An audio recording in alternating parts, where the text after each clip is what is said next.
Okay. Happy So we're Valentine's here. Day. Happy Valentine's Day. Oh, we're good. We're live. Yay. Yay. I wore satin PJs and Julie because it's Valentine's Day. I didn't. Are you wearing sun up? That is sun up, I am right? wearing sun up. Yeah. Mm-hmm. Listen, Valentine's Day is like a kid holiday in my house. It's not. That's not what the One Wild brand thinks, okay? I know. I know. I mean, I like it. It's fine. I I just, think you go. no. You go. I mean, no surprise I like Valentine's Day, but I've never been bent out of shape about it either. Candace and I are actually not celebrating Valentine's Day. We did buy each other a little something, but we're not doing anything special today besides just being moms to two preteens. Yeah. Special every day. Well, our wedding anniversary is a week after Valentine's Day, so that we don't have to celebrate two sappy holidays. So that's who we are as people. That makes sense. It's a very practical decision. Yeah. Plus, it's, earlier in the year, which you told me is a better time to get married for tax purposes. Yeah, it is. Pushing it 1 year out. Oh. Candace was so impressed with your tax advice. I'm just saying. The government's entitled to what it's entitled to, but nothing more. Yeah, listen, everyone out there, all of our little artsy viewers who dream of being entrepreneurs. Let me just give you advice from an artsy entrepreneur of like 20 years. If you choose a business partner, they should be a former CPA. It'll be so much better. They will make you find so many receipts, but it'll be okay. Well, so like it's funny because my last job was for a nonprofit and it's grant funded and there's all this extra compliance and like, oh my God. Like you never told me I was going to grow up and be like the man to a bunch of like nonprofit people, but boy was I. And for the first time since I quit that job, I felt that way this week where I was like, this is actually a transaction detail. I need a receipt. So I don't know the difference, everyone. We're getting there. I'm the man. I just keep looking and downloading things. Just keep downloading. Is this it? I found another thing. I love that this is like kind of a business chat that we're having because today we really want to talk about things from kind of a business perspective, right? So today we wanted to talk a little bit about going back and revisiting patterns that we've had out there for a little while and why we would do that and why that makes good sense. So this was actually a totally good unplanned preamble. You probably planned it. No, I didn't. It just came to me in this moment. You weren't like, let's start by talking about taxes because that's a great lead in to why you should revisit your patterns. Right. Unlike you, accountant, and unlike business group advice, I never lead with thinking about taxes. The government would like it if I did. No, the government likes it if you don't, because then you have to pay a lot more. That's true. Oh, yeah. Anyway, well, let's steer away from taxes, which I hate. That was fun. About. Goodbye, taxes. Yeah. Oh, we do have his flame is here. Can you put your name in the chat because I don't know it? Thank you and hello. So we do want to talk about our back catalog, and this one is a bit of a design behind the scenes. And we know a lot of you are designers, or you might be design curious. So we think this is a fun area to detour. As always, we want your feedback. Oh, your name is also Jen.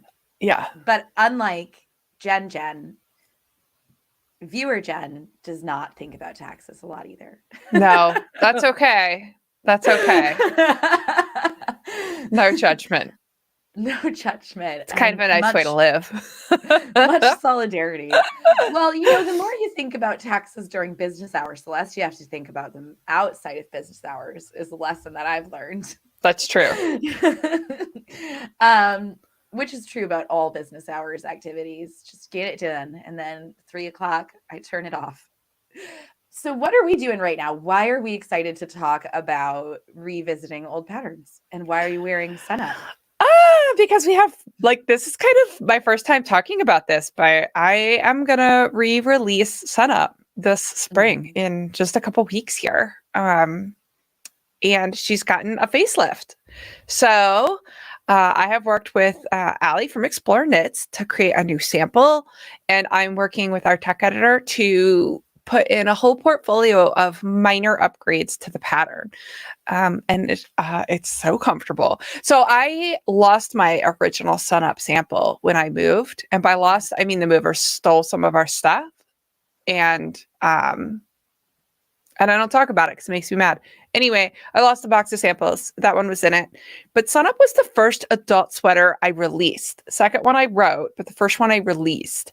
And while I stand by that older pattern, I'm also excited to stand by the upgrades that kind of bring it into alignment with our current style, range, finishing techniques, pattern reading experience. So yeah, I'm excited. And how about you? What's on your needles? Clearly, I have her here. I finished the yoke yesterday, doing good. And yeah, so I'm gonna I have to do the hood. This is the same yarn as my original sample, which is Forest Lane in Rambouillet Sport is my favorite base from Larissa. Although she has a merino Rambouillet now that I haven't tried yet, that I think would be my favorite base. And clearly it's just a sweater that really I have such a soft spot for. It wasn't my first release. In fact, I released the original Clearly hoodie about 2 years ago.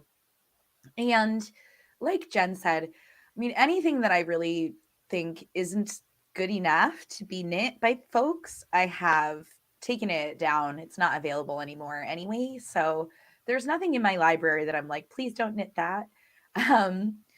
But in the last 2 years, especially, so much has changed. Jen and I have started using bust arts in all of our patterns.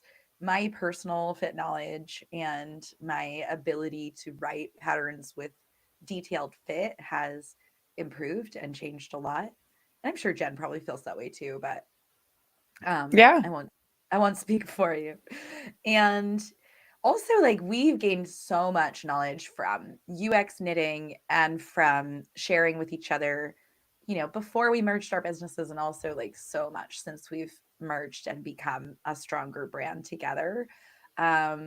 We just have more to offer now, and we don't want to leave really great patterns behind that could get overlooked or that might not serve you as well as you want them to, or as well as you expect a one wild pattern to meet you, because we're constantly raising the standard. So we're sort of bringing these guys along with us. And I am exactly. super happy. Yeah. Yeah, it's like if you're engaged in the pursuit of an evolving craft, then you're going to get better, right? And that doesn't mean that there's anything kind of wrong with the old stuff, just that you have a different lens on what you want to offer today. And so, we're planning to kind of go back into our back catalog and revisit some things, maybe once a year, once every 6 months or so, and just give things a little facelift. So for Sun Up, I added bust darts. If you've knit one of my patterns, you know that I really like a plump, full ribbing neckline. And I usually achieve that by working some decreases so that a full ribbing doesn't pucker. So when I originally knit Sun Up, it's got this scoop neck. So it's got some pretty strong curves down here. So in order to get that to not pucker, I didn't pick up very many stitches. So I wanted to kind of go in and give the neckline like the current One Wild treatment. Yeah. And then just, really, like, I'm really pleased with the knitting experience people are having with our patterns, right? So making sure that we're offering a pattern that gives you a consistent experience across all patterns really streamlines the knitting experience and makes it easier and more satisfying to work from a pattern. So that's probably the biggest change to Sun Up, is putting her in the current style. Yeah, that's the biggest change for any of these patterns. The style, like the layout that we use now, is really specific. And we've developed it together, apart, and then together. So it is constantly evolving. And sometimes I'm shocked when I look at my earliest releases, like what the actual layout even looks like, because it's changed so much. Right.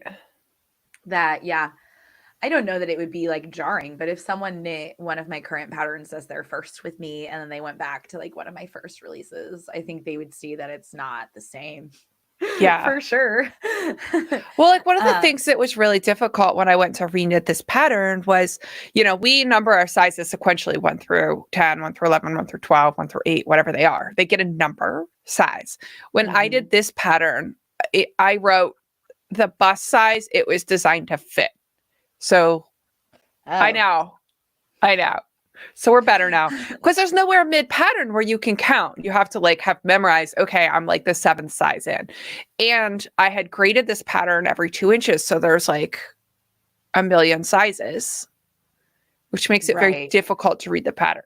So while I will keep the legacy file up there for anybody who was an in-between size and wanted it, for this pattern, I got rid of half the sizes and then added one more to extend the range. So it now fits 1 size larger, but has fewer sizes and has a much improved pattern reading experience. That's great. Clearly has the same number of sizes. I had written this pattern with 10 sizes to begin with.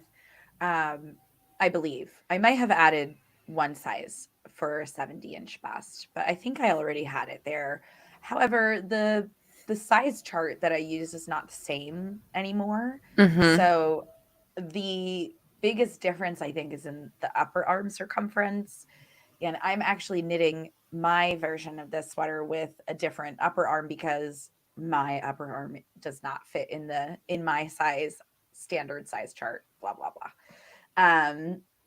However, the feedback that I've overwhelmingly gotten in the past is that people are surprised that their sleeves are too big if I use that larger measurement as the body suggestion. So I've stopped doing that, because I know that it'll fit people better if I have a trimmer sleeve or a more data-driven sleeve. That's what I'm going to call it. Yeah, I love that. Yeah. And I have added bust darts, and the hood shaping is going to be a big difference, because I wasn't happy. I was happy with the hood on the original when I released it, but it was a little more pixie, kind of fun, little bit pointy, and it felt playful at the time. But now I want something that's more everyday wearable, and will feel more like your standard hood. So I get to knit that this next couple days. That's fun. Yeah, I feel like a pointy hood is polarizing. Like, people are either like, I am an elf, or they're like, I am not an elf. Guess which team I'm on. You're team elf, obviously. Yes. Thank you. Yeah, but we can have both. Yeah. Sure. Yeah. I mean, well, Candace and I both wear our clearlies a lot. Candace has a version that I knit her when I originally released this pattern as well. And it's a great piece. That's why I wanted to bring it forward, is because it is one that I wear all the time. So it feels like a strong piece in my back catalog that, with a couple of tweaks, will just make people that much happier with the overall experience. Yeah. It was really interesting. I don't know about for you, but for me, to kind of go back and revisit the grading on an older pattern.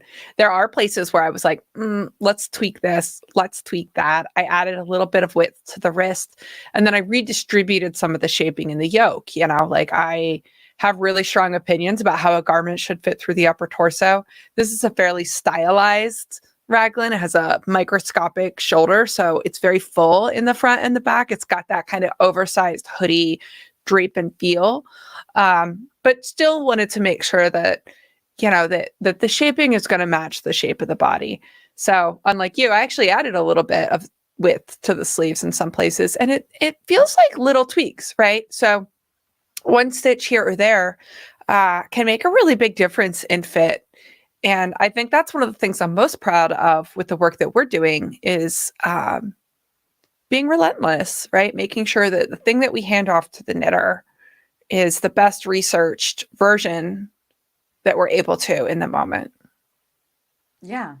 And we're taking feedbacks all the time. So Jen and I both chose Raglans to redesign. And I think Raglans are one of the constructions that UX knitters just continually help me to improve the way that I lay out a raglan pattern and what that looks like, how I describe the instructions, everything. So um, I'm not including a progress chart on this one. That is a change from the last pattern, but I am really happy with the yoke shaping on this. That actually, even feedback from the Marie uh, test, the Marie UX knit, helped me decide that for this one, each size has the yoke instructions separated so that when you get there, you won't have to worry so much about missing something for your size. It's just all in one place. Little things like that, I mean, they can be little, but it can feel huge when you're Yeah. navigating a pattern. Yeah. Yeah. So, and Yeah. thanks. Yeah. Thanks, UX knitters, for helping me get here. And I'm excited to see what I'm doing with Raglans next year. Yeah. And I also really appreciate when people either make Ravelry projects or use the hashtags, because when we go to do a revisit, we're looking for that real life road testing that knitters are doing and looking to see what kind of modifications they make and what kind of questions they make. So, for if you're participating in the community that way, we really appreciate that visual feedback that you're giving us when you share your projects. Yeah. Seeing finished projects means maybe the most. Someone, I mean, someone's experience that they tell me about the pattern means a lot too. But when I see the way the pattern knits up for various people, it Yeah. can be extremely eye-opening. So Sunup is in tech edit now. I should have a revised pattern for people in like no time. 2 weeks. Yeah. Yeah. Clearly, it's Two and a also half weeks. Yeah. in edit now. But so Sunup will be released. I think we said March 2nd, right? Is that a firm date? I have to double check. Here's what I know. I know that I will be in Oregon, and it will be for Rose City Yarn Crawl. I'll be in Portland, Oregon for Rose City Yarn Crawl, and it will be live then. And so that will be on the 6th. So it will be definitely live by the 6th, but I think we said the 2nd. So I got to go look. We have to look. I think we said the 2nd, but that is one of my baby's birthdays. So maybe I'm just thinking of that. Yeah, because I think the 2nd is like a Saturday. Anyway. It is a Saturday because we're having her birth, whatever. I would not have planned to work a release on a Saturday. So no, so I'm probably wrong. But it's coming in early March. It's coming in early March. And if you already got a copy of it, yeah. Are you... So if anybody has previously purchased Sunup, they will get a pattern file update. Is that true for Clearly? Yeah. So these are not going to be new patterns. These are just, you're going to get a fresh file and new photos so you can see what the new versions look like.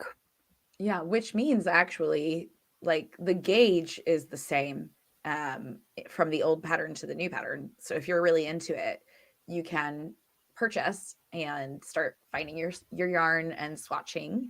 Exactly. The yardage will be the same. Get a little extra if you're adding bust darts. I think the yardage is actually a little less. But yeah, there's also a full length. So for Clearly, I've added some options additionally, like there's a hooded version, or I'm including a neck edging a treatment to do without the hood.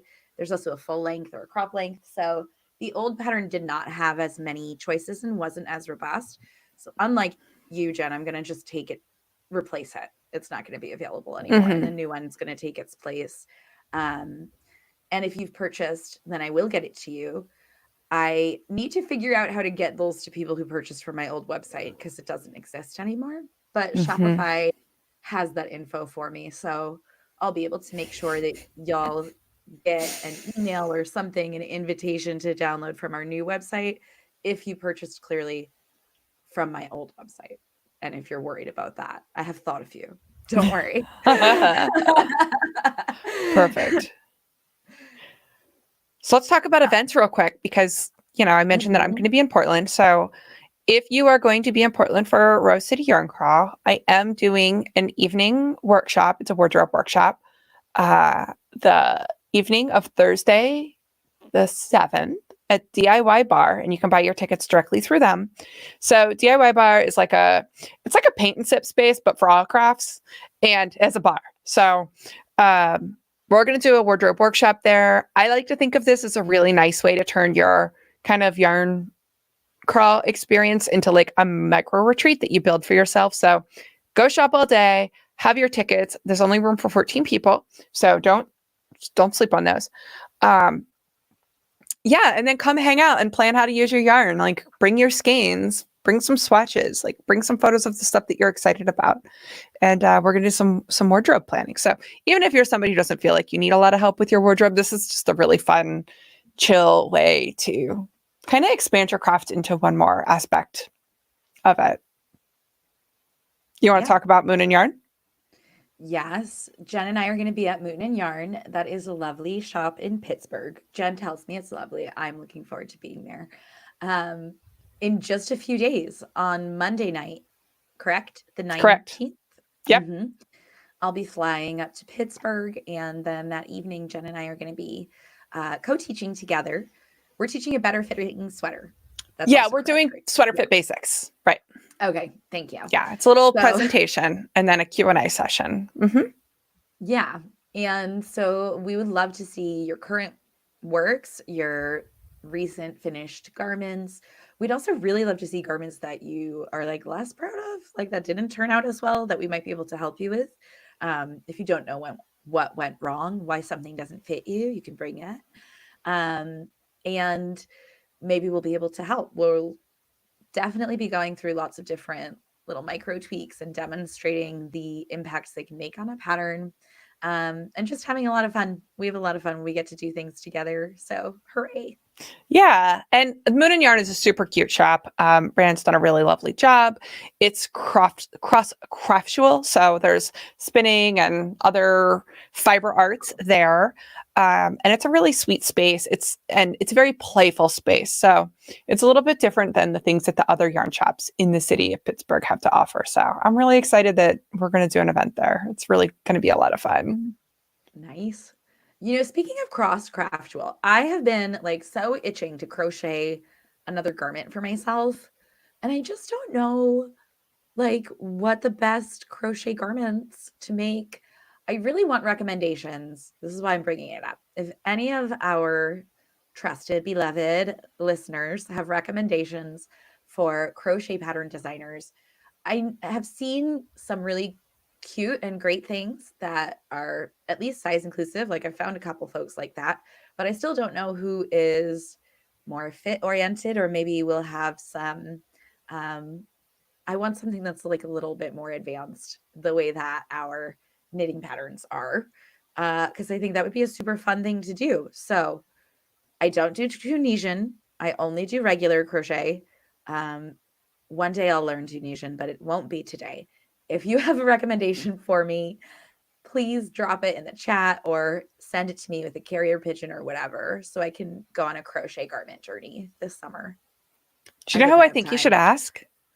Who? Kirsten Joel.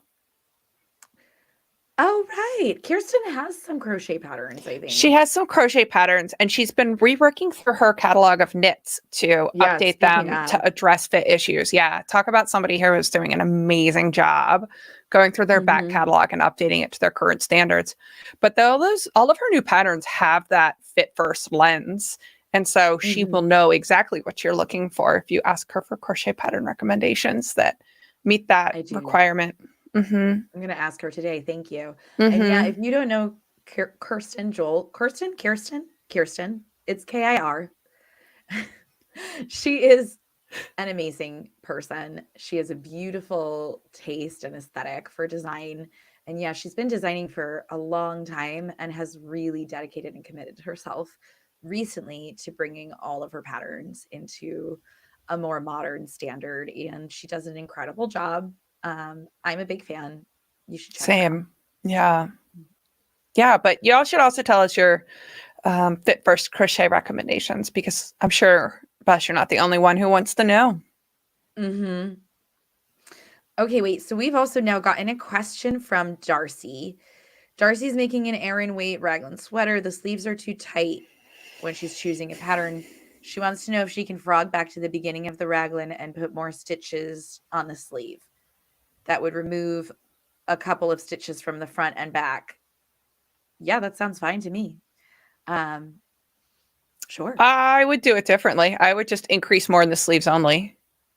Darcy, here's the question. Are you happy with the neckline? Because if you make that shift, then you're going to lower and narrow the neckline. It will start lower, but also be narrower. So if you're happy with the neckline the way it is, regardless of the sleeve width, then you just want to work more increases in this sleeve area and work them up at the beginning. Yeah, you don't have to necessarily change any of the distribution in the front and the back, but anytime that you do change the stitches in that early part of the sleeve, you are changing the neckline on a raglan somewhat, because that upper sleeve contributes depth to the neckline. That's right. Yeah.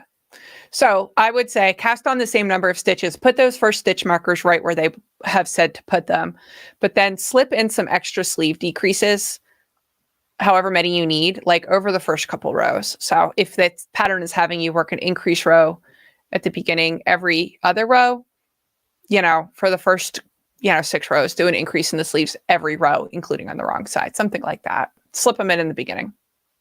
Yeah. Cool. Thanks for the question. I love a specific raglan question, because sometimes people ask those really broadly, and then you have to say, well, if you're going top up, do this. If you're going top down, do that. If you like this, if you like that. So I love a highly specific solve my problem question. Thanks, Darcy. She said thank you to us, so you're welcome. And yeah, thank you. We love that. I mean, I really like going live on these episodes and being able to actually chat with y'all. So thank you for showing up. We didn't even really announce this one. So we're going to continue playing with that format, live versus not live. We are not committing to either right now, but we are committing that every other Wednesday there will be an episode up on the podcast. So That's or the right. broadcast. And please send us any other questions you have in the meantime. And when we have a bunch of juicy questions, we do a fit grab bag episode, and those are really fun too. What else? If you're coming to Pittsburgh, please tell us. Or if you're going to be at the Rose City Yarn Crawl, we'd love to know who we're seeing. And we're so looking forward to seeing any and all of you. Yeah. March is going to be a big, fun month for us. We have these 2 redesigns, and we're premiering a new collection in March also. So stay tuned and make sure you're on the newsletter so that you can get all of the best prices and all of the insider information.